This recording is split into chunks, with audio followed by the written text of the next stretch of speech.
Hello there, and welcome to ETV, Entertainment Television Everywhere in the Treasure Valley. I'm your host, Brad Rowan.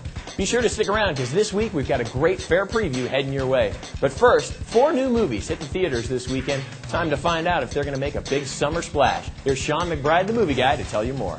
I really hate to be the one to tell you this, but that guy, your neighbor? Jerry. Yeah, he's a vampire.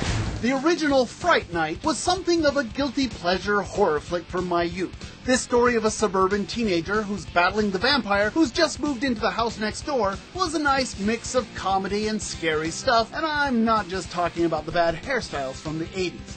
Now things get a whole lot cooler, with Colin Farrell stepping into the bloodsucker's shoes and squaring off against our teen hero, played by Anton Yelchin. I'm gonna end him or he's gonna end me. That's how it's gonna be. I do not want your kingdom. Then what? I want your head. The other big remake is the new Conan the Barbarian, starring Jason Momoa. This time out, Conan is fighting against monsters and a supernatural villain in a sword and sandal adventure that producers hope will relaunch the Conan franchise. I love you, Dexter. I just don't like you anymore. Way on the other side of the movie spectrum, One Day tells the story of a rich playboy and the girl who's a working-class dreamer. They're friends, but should they also be lovers? Find out as they live out their relationship one day at a time. Don't make me punch your lights out. And finally, for the kiddies, we have Spy Kids all the time in the world. Jessica Alba plays a retired spy who teams up with the pint-sized heroes to stop a supervillain who's trying to take over the world. Can I say, I love my work.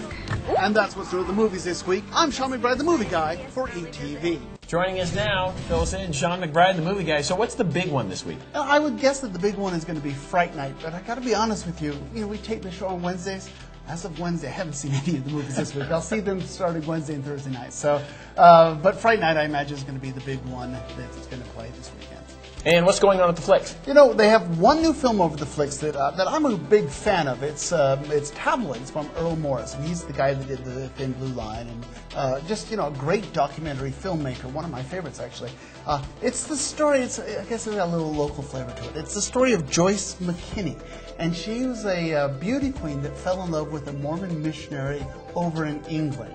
And she went over there and she kidnapped him. She handcuffed him to a bed, and she deflowered the poor boy. And basically, it was a huge scandal back in the 70s. And so Earl Morris, the filmmaker, has been interviewing her and the tabloid guys and talking about how this weird little scandal just sort of bloomed. And she's quite the character. Matter of fact, I understand she's been going around to most of the screenings and not really protesting, just sort of saying, "Hey, I'm still here, everybody, check me out." So really a lot of fun, a very interesting and very, like I say, a lot of fun, great little documentary film. And what's on DVD? The big one is probably Priest, sort of an interesting action film, not great. But and the other one for the kids, I guess, is Hoodwinked 2. Hood versus Evil.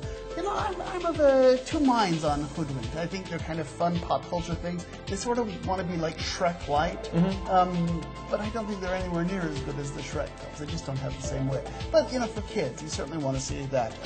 And then I guess the big one that is of quality is Jane Eyre. Just a really nice adaptation of that. So if you're a fan of classic masterpiece theater type cinema. I'll probably end up catching Hoodwink 2 about 20 times. Because you have kids and you'll be forced to see it, right? So, hey, over on local theater, we've got some interesting things that are happening. Quite frankly, theater is sort of shut down at the moment. This is getting ready for the new seasons, which will launch here in a couple of weeks. Right. But we want to tell you about Broadway in Boise. Great season. I'm the first to admit that this past season perhaps wasn't their greatest season, but this coming season, amazing stuff. Blue Man Group kicks it off, but Spamalot, which is one of my favorites, and it was just here, I know. Mannheim Steamroller, certainly a crowd favorite for Christmas. My Fair Lady, Young Frankenstein, Lord of the Dance, Damn Yankees, Cirque du Soleil's their Cirque Green show. War Horse, which is playing on Broadway right now. Matter of fact, I was just going to New York, and that was one of the films, the plays that I had to see. Oh no, it's coming to Boise. I'll just see it. Wow. And then that little show, Les Mis, is going to be here, and I know that's the big, in its year-end capper. People are really excited about that one. That is a huge lineup. Yeah, it's a wonderful lineup. So you can get your tickets and information about that at newspaceentertainment.com.